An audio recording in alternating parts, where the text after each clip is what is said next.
जय हिंद। मैं wing commander अनुमा आचार्य हूँ। यूं तो जिंदगी के आधे शतक पर हूँ, लेकिन मेरी कहानी छोटी सी है जो शायद 50 लाइनों से भी कम की हो। विदिशा मध्य प्रदेश के एक मिडिल क्लास नौकरी पेशा परिवार की 3 बेटियों में सबसे बड़ी हूँ, जिसके जन्म पर नानी और दादी दोनों ने ही बधाइयां बजवाई थी। कई रिश्तेदार और समाज के लोग नाराज भी हुए थे कि क्या भला लड़की के जन्म पर भी कोई बधाइयां बजवाता है। माँ और बाबा ने सामाजिक होना भी सिखाया और निडर होना भी। 20-21 की उम्र में एक के बाद एक अपने पेरेंट्स को खोने के बाद मिली चुनौतियों ने मुझे मेहनती और सचेत भी बना दिया।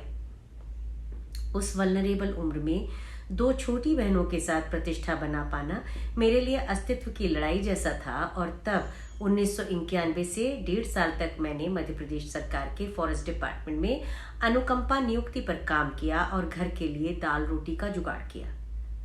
1992 में इंडियन एयरफोर्स के महिला लॉजिस्टिक्स अधिकारियों के पहले बैच में सिलेक्शन हुआ और आगे के 20 सालों में मैं खुद और छोटी बहनें भी अपने अपने करियर और परिवार में सेटल हो गए।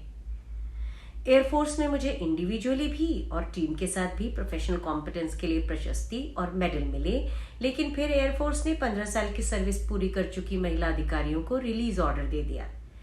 ऐसे में जब महिला अधिकारियों ने पेंशनेबल सर्विस की लड़ाई दिल्ली हाई कोर्ट में छेड़ी, मैंने भी इसी केस को ज्वाइन किया और फिर 2 साल वायुसेना से दूर रहने के बाद दोबारा वर्दी भी पहनी और पेंशन भी ली।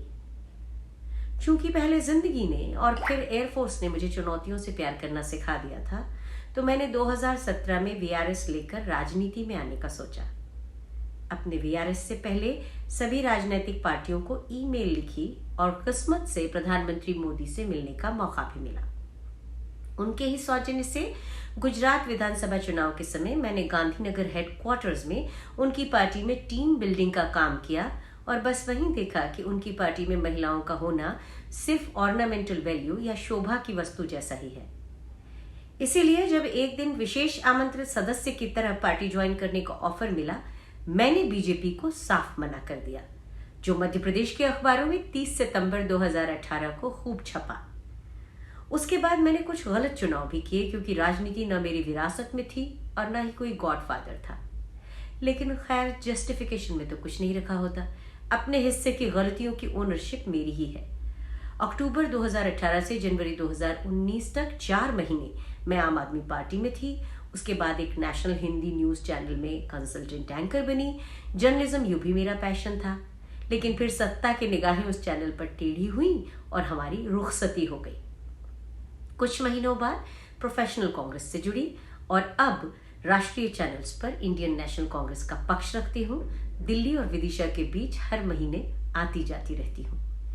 विदिशा के स्टूडेंट्स की नई पीढ़ी से जुड़े रहना मुझे बहुत अच्छा लगता है और उन्हीं से उम्मीदें भी हैं।